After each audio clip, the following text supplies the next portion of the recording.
Bapak,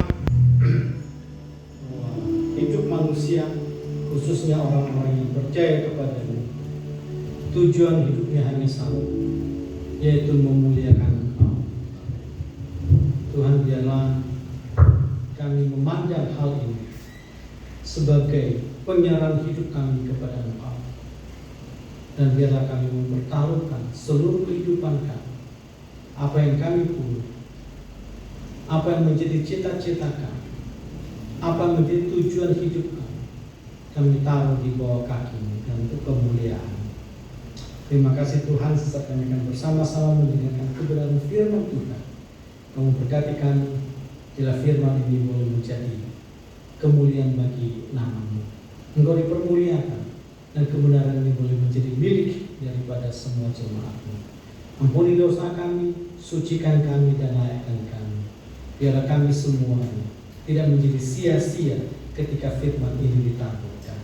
Terima kasih Tuhan, berkati kami dan berfirmanlah kepada kami, sebab kami siap untuk mendengarkan. Di dalam nama Tuhan kami, Yesus Masiah, Tuhan dan Juru Selamat kami yang hidup, kami berdoa. Haleluya, amin.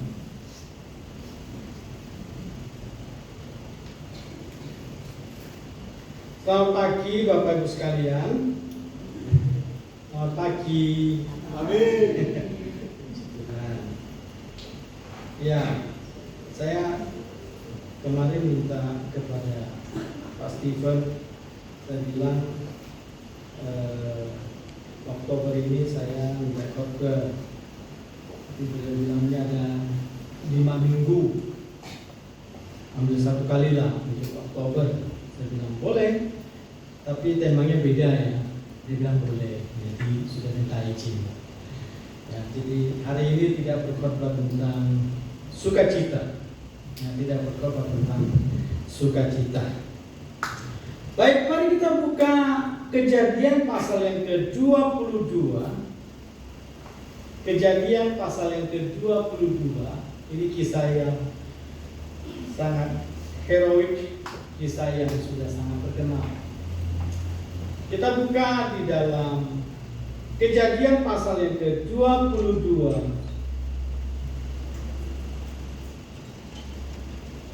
Apakah akan dimunculkan? Oke. Saya baca dari situ saja. Kejadian pasal 22 ayat 1. Dan setelah peristiwa-peristiwa itu terjadilah bahwa Elohim memuji Abraham dan berfirman kepadanya, Abraham, dan dia menjawab, inilah aku. Dan dia berfirman, bawalah sekarang anak laki-lakimu yang tunggal, yang engkau kasihi, yakni Ishak, dan pergilah engkau ke tanah Moria, dan persembahkanlah dia di sana sebagai persembahan bakaran di atas salah satu gunung yang akan kukatakan kepadamu. Dan bangunlah Abraham pada pagi-pagi hari, lalu ia memelanai keledainya dan membawa bersamanya 2 dari orang-orang mudanya dan juga Ishak anak laki-lakinya. Dan dia membelah kayu untuk mempersembahkan bakaran itu. Kemudian dia bangun berangkat menuju tempat yang telah Elohim katakan kepadanya.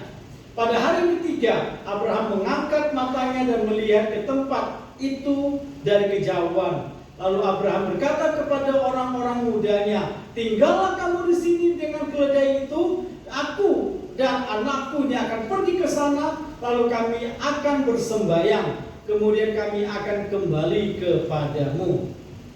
Lalu Abraham mengambil kayu untuk mempersembahkan bakaran dan menaruhnya di atas bahu Ishak, anak laki-lakinya. Dan dia pun membawa api dan pisau di tangannya. Dan mereka semuanya dan mereka berkeduanya berjalan bersama-sama. Dan Ishak berbicara kepada Abraham, ayahnya, dan berkata, ayahku. Dan dia menjawab, inilah aku, anakku. Dan dia bertanya, di sini ada api dan kayu. Tetapi di manakah domba untuk persembahan bakaran itu? Dan Abraham menjawab, Elohim akan melihat domba untuk persembahan dan bakaran baginya, anakku.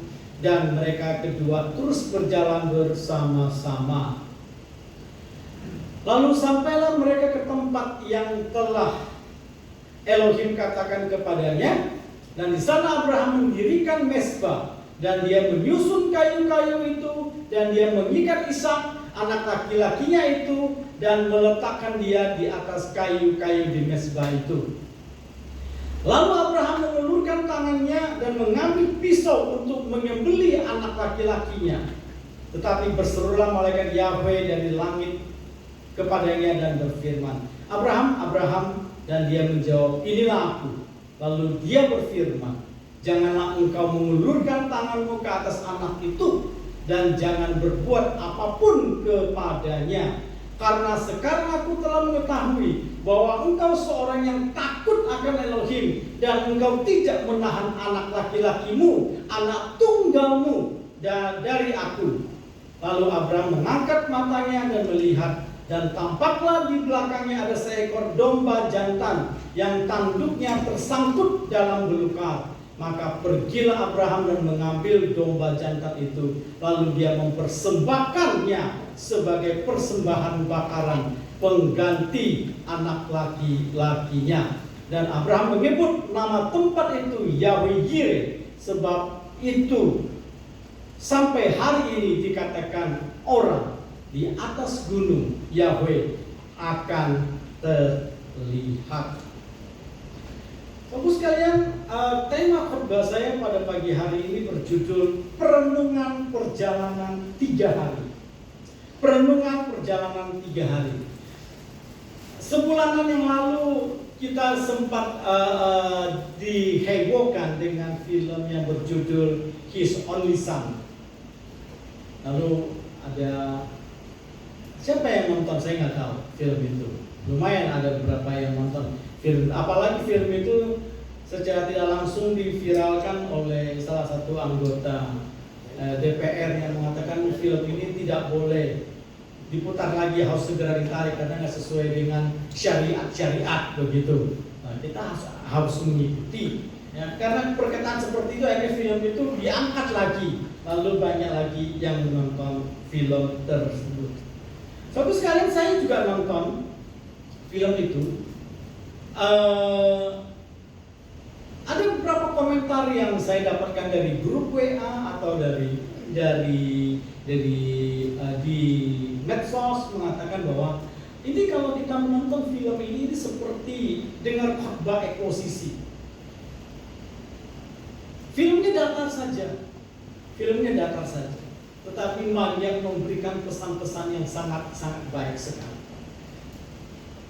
Nah, ada juga komentari, kalau kita hanya membaca di Alkitab, rasanya ini biasa-biasa saja. Apalagi kita sudah sering baca, ini lebih biasa-biasa lagi. Tapi ketika sudah menonton film itu, kita baru tahu bagaimana pergumulan seorang Abraham ketika menghadapi kondisi yang seperti itu.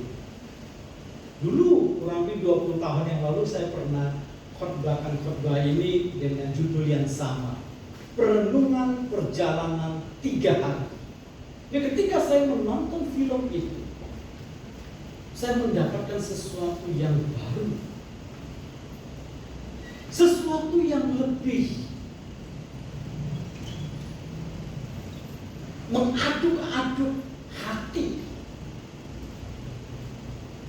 Film yang membuat kita akhirnya berpikir, seperti apa? Kira-kira apa yang terjadi ketika ada perintah dari Yahweh untuk korbankan Ishak? Berita itu datang mendadak. Ini seperti petir di siang bolong. Abraham, persembahkan anakmu yang tunggal itu kepadaku. Satu sekali,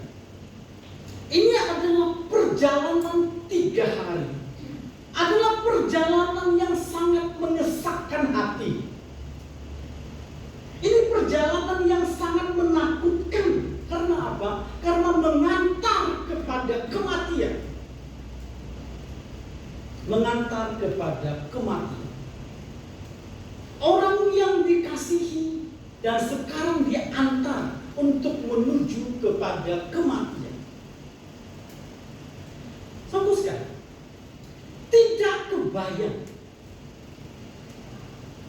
oleh Abraham bahwa Tuhan yang ia percayai adalah seperti ilah-ilah bangsa lain, yaitu agama kanibal yang menjadikan manusia sebagai korban tertinggi untuk menyenangkan dewanya. Itu kan agama kanibal.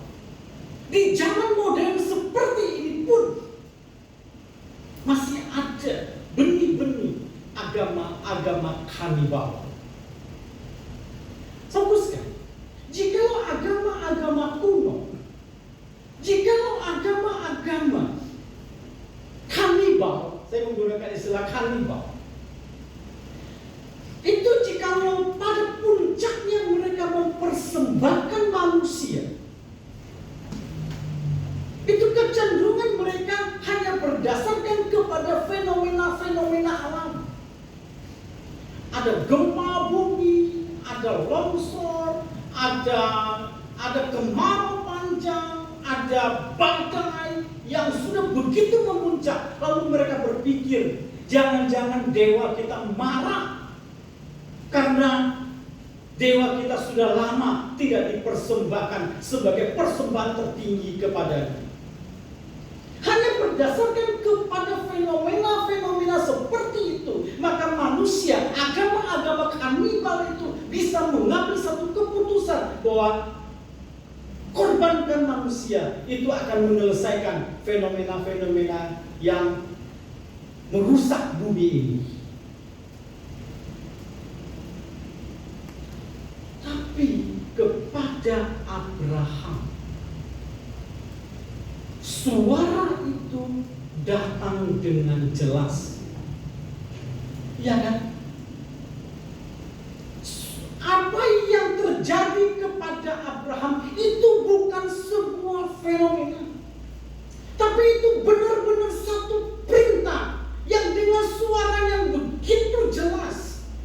Abraham, persembahkan anakmu ini kepadaku. Nah, menarik dari film itu, sepanjang perjalanan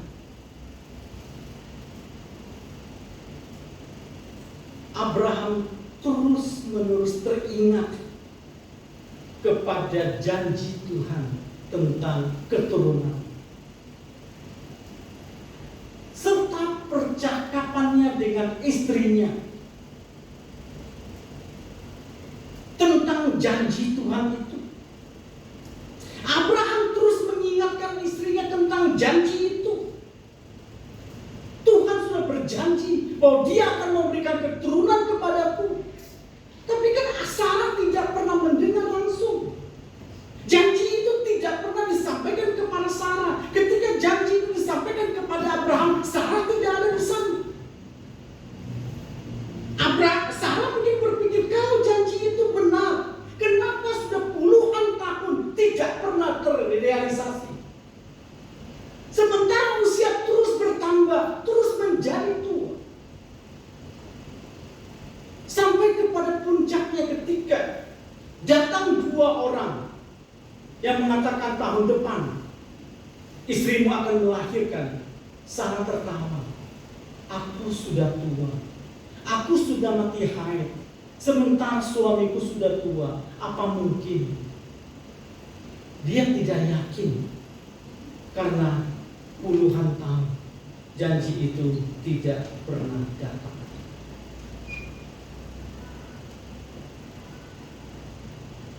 Satu sekali, wajar kepada Sarah.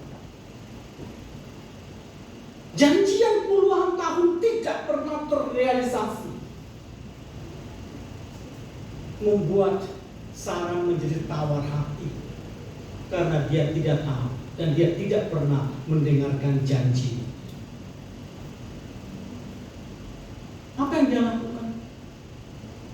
Dengan sangat menyakitkan, dia mengambil satu keputusan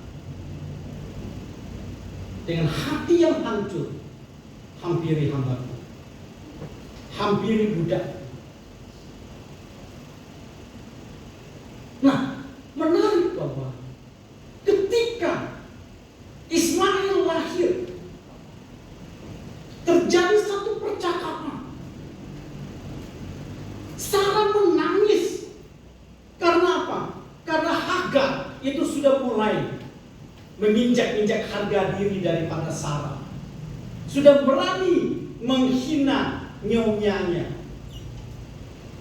Sarah merasa terpukul bahwa nanti Ismail yang akan menjadi ahli waris daripada Abraham.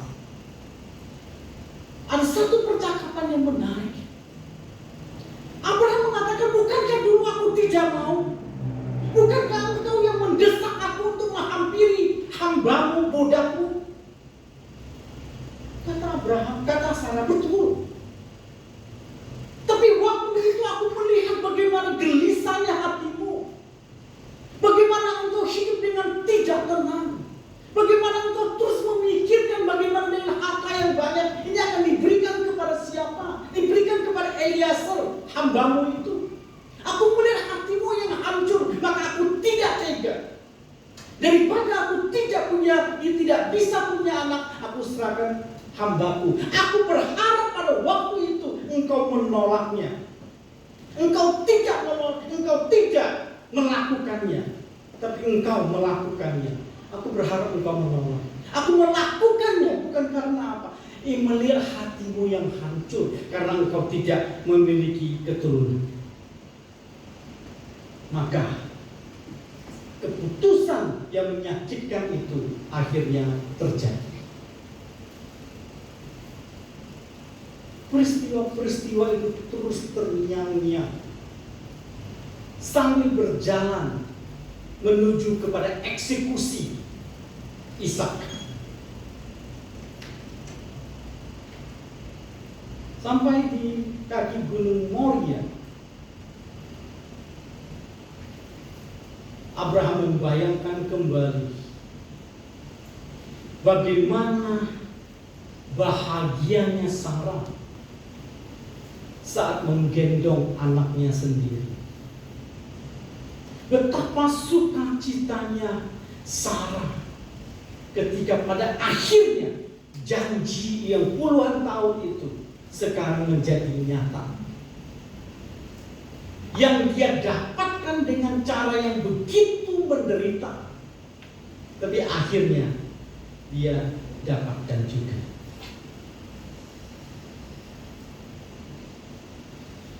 Nah, saudara, sampai di atas Gunung Moria,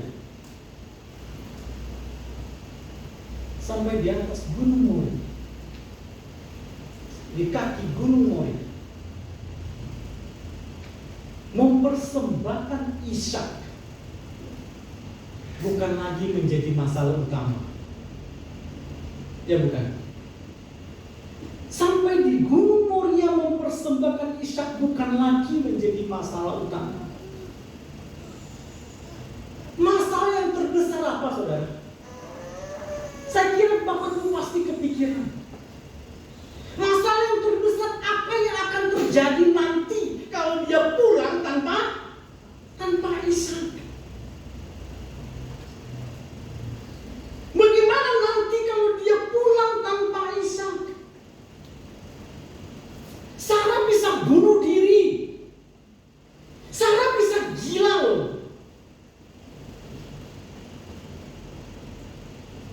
Anak yang dia dapatkan melalui darah dan api. Darah anak yang dapatkan melalui air mata dan besok akan segera berakhir.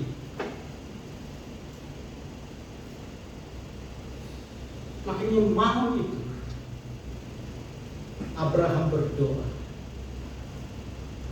minta Tuhan kalau boleh, diriku saja. Diriku saja, jangan anak ini, diriku saja. Karena Abraham pasti berpikir apa? Akan lebih baik Ishak pulang daripada dirinya yang pulang. Pasti dia berpikir lebih baik si Ishak yang pulang daripada dirinya yang pulang. Paling sedih-sedih sebulan 2 bulan selesai. Ya, kalau sekarang ibu-ibu diperhadapkan dengan memilih anak atau melepaskan anak atau melepaskan suami. Apalagi kalau suaminya yang menyebalkan. Pasti, oh haleluya, kapan lagi?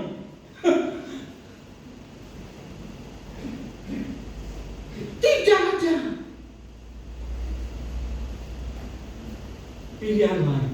Dan Tuhan tidak menjawab doa daripada Abraham. Tetap Ishak yang harus dikorbankan. Satu pertarungan Tuhan memberikan kepada Abraham. Makanya istrinya sempat bertanya, kalau mau memberikan korban persembahan, kenapa tidak di sini saja? Kenapa harus pergi ke Gunung Moria yang selama 3 hari perjalanan itu? Di situ Yahweh memberikan kesempatan kepada Abraham bertarung iman, bertarung apakah akan melawan Tuhan, menantang Tuhan, atau tetap setia menjalankan perintah. 3 hari perenungan perjalanan 3 hari sangat-sangat berat bagi dia. Apakah selama perjalanan ini Abraham akan mengambil keputusan lain, mengubah pikirannya, mengubah keputusannya? 3 hari pertarungan itu berjalan. Mungkin yang menjadi pertanyaan kita adalah, kenapa Abraham tidak mencoba untuk merayu sang Khalid itu?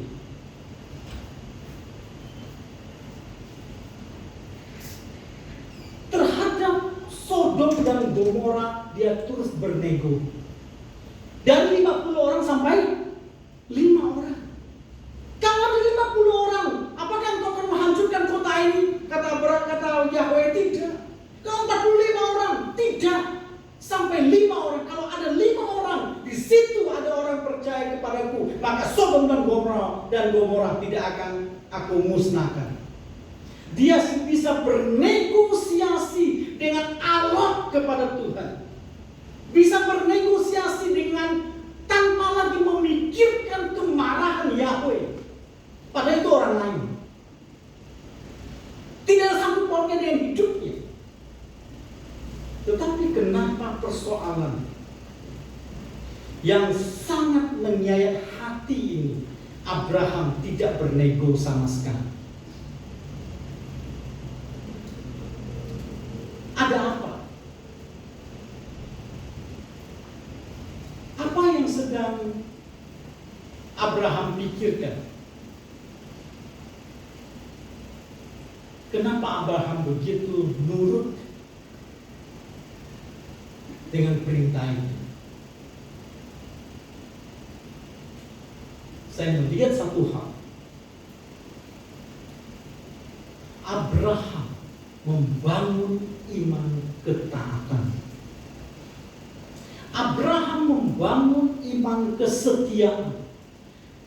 Abraham membangun iman berkorban. Abraham membangun iman yang memberi. Itu yang terjadi kepada Abraham. Dia belajar untuk taat. Dia belajar untuk setia.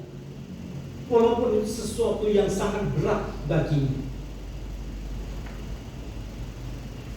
Fokuskan ya. Saya ada satu kalimat.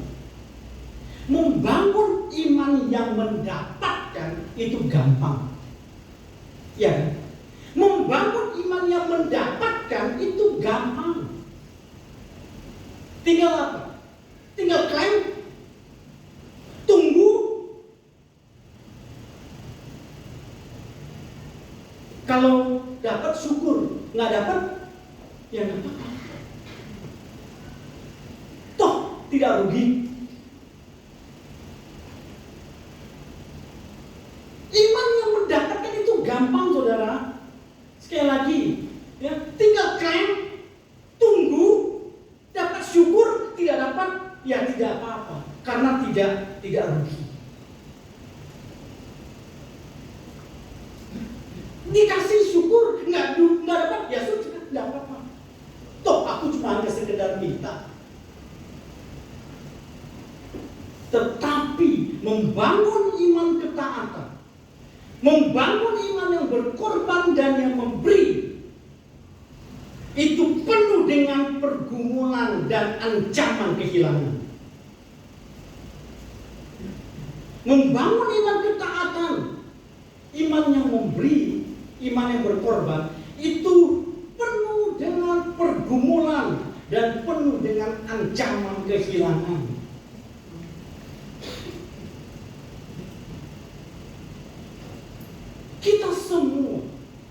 Kita semua menginginkan iman yang mendapatkan.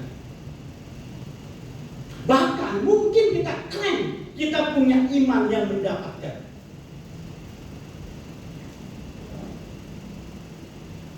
Kita rindu kita memiliki iman yang mendapatkan. Bahkan saat kita menginginkan sesuatu, saat kita mengharapkan sesuatu, kita mungkin mengaku kita punya iman sebesar biji sesawi. Setidaknya kita menginginkan kita punya iman yang seperti itu. Kenapa? Karena iman sebesar biji sesawi itu adalah iman yang menggembirakan. Iman yang membuat kita puas. Egonya kita dapat. Karena itu iman yang sanggup memindahkan gunung. Kita kepingin punya iman yang demikian. Tapi saudara sekalian, kalau seandainya iman sebiji sesawi itu, sebesar biji sesawi itu adalah iman yang berkorban dan memberi, yang taat atas permintaan Tuhan, bisa jadi kita semua di sini tidak punya iman itu. Kita tidak akan pernah mau mempunyai iman yang seperti itu. Karena itu iman yang penuh dengan pergumulan dan ancaman kehilangan. Kenapa fokuskan? Karena ketika kita membangun iman sebesar biji sesawi, kita ingin mendapatkan apa yang kita mau. Ya kan? Bagi kita itulah iman yang besar. Terjadi perkara-perkara besar. Tapi kita tidak sadar bahwa iman sebesar biji sesawi itu adalah iman yang membuat kita egois dan sombong. Kenapa? Karena kita akan terus menuntut dan membuat kita tidak pernah menjadi dewasa di dalam Tuhan. Hanya berpikir bagaimana memanfaatkan Tuhan untuk memenuhi ambisi kita.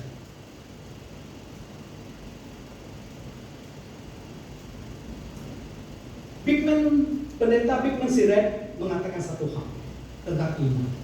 Dia mengatakan begini: apa bedanya iman yang besar dengan iman yang benar?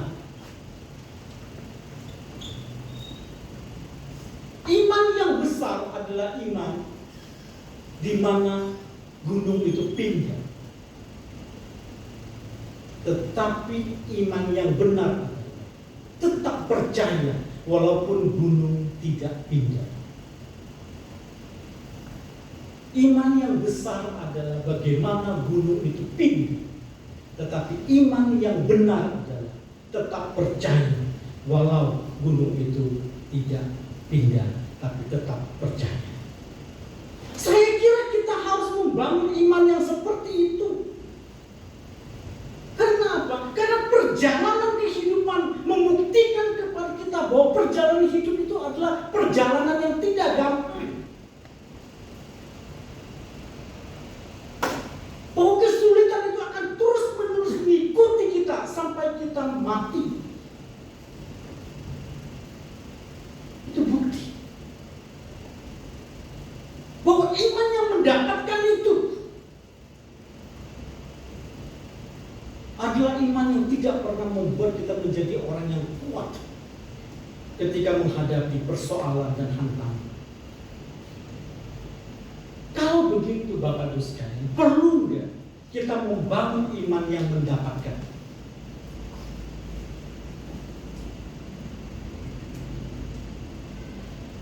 Kalau dia tahu kebutuhan kita, kalau dia mengasihi kita, kalau kita dianggap sebagai anak-anak yang dikasihi, kalau dia mati pun untuk kita, perlukah kita membangun iman yang mendapatkan? Seolah-olah harus mempunyai iman sebesar biji sesawi, maka dia baru memberkati kita. Apakah kita semua perlu membangun iman yang demikian? Bagi saya tidak perlu. Tapi bagaimana kita membangun iman ketaatan kepada Dia? Maka iman ketaatan itu akan melakukan perkara-perkara besar di dalam hidup kita. Saudara sekalian, kalau kita ingin tetap menggunakan istilah iman yang besar, oke, kita samakan persepsi dulu tentang iman yang besar. Kalau begitu, apa itu iman yang besar? Apa yang Alkitab katakan sebagai iman yang besar? Coba kita buka Habakuk pasal 3. Kita buka Habakuk pasal 3.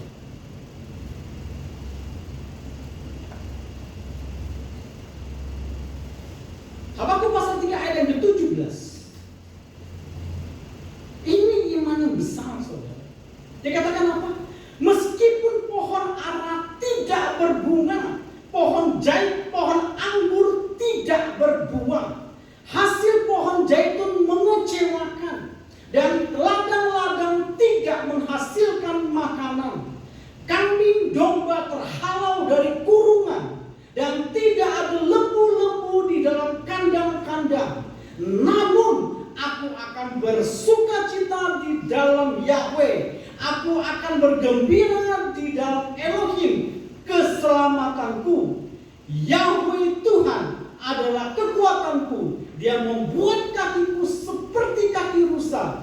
Dia akan membuat aku berjalan di atas tempat-tempat yang tinggi. Bagi saya, ini iman yang besar, saudara. Mengalami krisis ekonomi yang berkepanjangan, tidak ada makanan, tidak ada lagi yang bisa diharapkan. Tapi apa perkataan daripada Habakuk? Namun hatiku tetap beria-ria di dalam Tuhan. Aku akan tetap berdiri kokoh. Kekuatanku adalah berasal dari Dia. Ini iman yang besar. Apa itu iman yang besar? Iman yang besar adalah tetap percaya walaupun tidak mungkin untuk percaya. Iman yang besar adalah tetap percaya walaupun tidak mungkin untuk percaya. Ini yang dialami oleh Abraham. Ini yang dialami oleh Habakuk. Tetap percaya. Walaupun keadaan tidak memungkinkan bagi kita untuk percaya.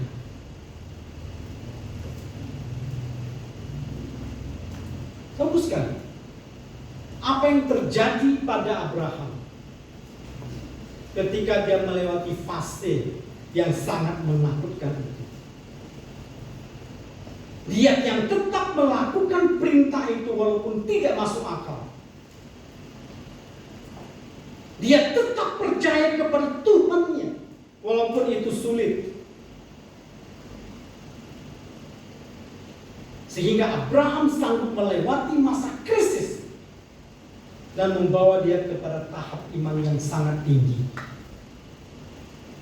Sampai akhirnya Yakobus memberikan satu label kepada Abraham.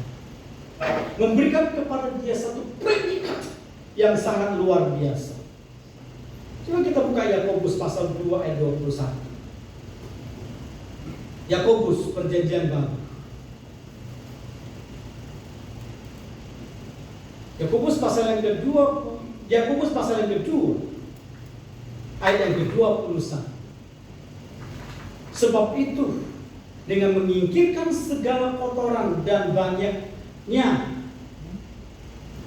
Pasal 2 ayat 21. Oke. Bukankah Abraham leluhur kita dibenarkan atas dasar perbuatan-perbuatan ketika mempersembahkan Ishak putranya di atas mezbah? Engkau melihat bahwa iman bekerja sama dengan perbuatan-perbuatannya. Dan atas dasar perbuatan-perbuatan itu, firman iman disempurnakan. Dan digenapilah kitab suci yang mengatakan, dan Abraham percaya kepada Elohim, dan hal itu diperhitungkan kepadanya sebagai kebenaran. Maka dia disebut sebagai sahabat Elohim. Hubungan menjadi begitu dekat. Hubungan menjadi begitu akrab. Oleh karena apa? Oleh karena Abraham membangun iman, ketaatan, dan kesetiaan. Apa yang terjadi pada Ayub ketika sudah melewati masa krisis yang sangat berat dan dia menang atas ujian itu? Dia menyatakan satu pernyataan yang luar biasa. Dulu aku mendengar engkau, hanya mendengar. Dulu aku mendengar engkau dari orang-orang lain. Tetapi sekarang mataku sendiri memandang engkau.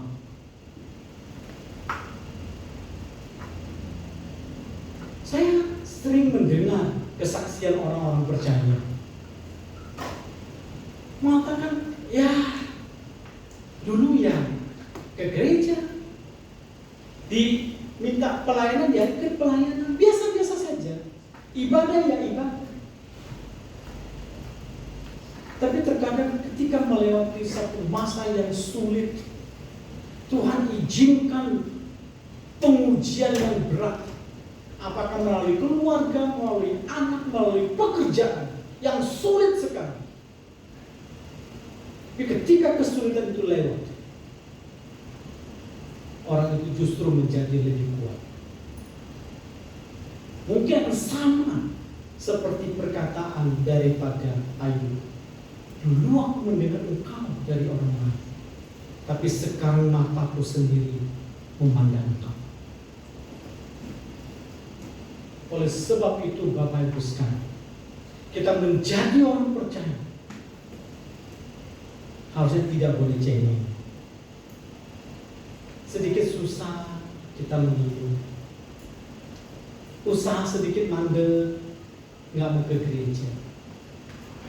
Tersinggung sedikit kanan kiri, marah sama gereja.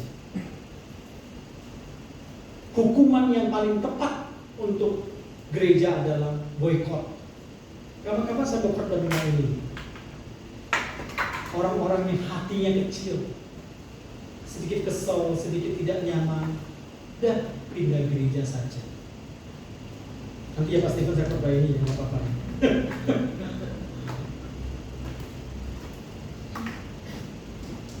Sakit sedikit, curiga sama Tuhan. Sedikit persoalan, sudah mulai redup. Semangat sudah mulai berkurang.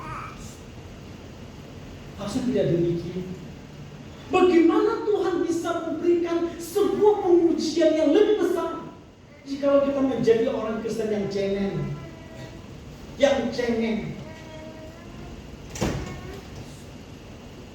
Bagaimana Tuhan bisa menguji kita untuk menaikkan iman kita, keyakinan kita, jika belum apa-apa kita sudah ngambek dulu. Bapak sekalian, orang percaya ketika diberi pengujian akan menjadi kuat. Imannya akan tidak tergoyahkan. Karena dia tidak akan pernah lagi menjadi orang Kristen yang cengeng dan cengeng. Karena orang yang pernah mengalami iman yang seperti itu, seperti Abraham, seperti Habakuk, seperti Ayub, maka orang itu akan berkata seperti yang disampaikan oleh Yesaya. Mereka akan naik dengan sayap seperti Raja Wali. Mereka berlari, tidak pernah menjadi lesu, dan mereka akan berjalan dan tidak pernah menjadi lelah. Karena apa? Karena yang paling berat itu sudah pernah melewati, maka hal-hal yang lain akan menjadi ringan. Karena pengujian iman kepada orang-orang yang seperti itu sudah selesai dan mereka menjadi pemenang. Siapkan hati kita, siapkan kondisi kita. Kita tidak tahu kapan Tuhan menguji iman pengorbanan kita. Kita tidak tahu kapan Tuhan menguji iman kesetiaan kita. Kita tidak tahu kapan Tuhan memberikan kepada kita kesempatan iman memberi dan iman yang berkorban. Kita tidak tahu. Tapi jikalau itu yang terjadi kepada kita, kita akan keluar sebagai pemenang. Dan kita pada akhirnya akan berkata bersama-sama seperti Ayub. Dulu aku mendengar dari orang lain tentang engkau, sekarang mataku sendiri memandang engkau. Mari kita berdoa. Bapak, terima kasih untuk kesempatan pada hari ini kami belajar bersama-sama kebenaran firman. Berapi jemaat-Mu, kami semua diberkati oleh Engkau dengan firman-Mu. Kami semua dipuaskan dengan kebenaran yang berbicara kepada kami. Terima kasih Tuhan, terima kasih. Biar firman ini tidak akan pergi dan berlalu begitu saja, tapi kami akan bertumbuh berdasarkan kepada iman yang benar, berdasarkan kepada anugerah disitu kami hidup. Di dalam nama Tuhan kami, Yesus Masih kami berdoa. Haleluya. Amin.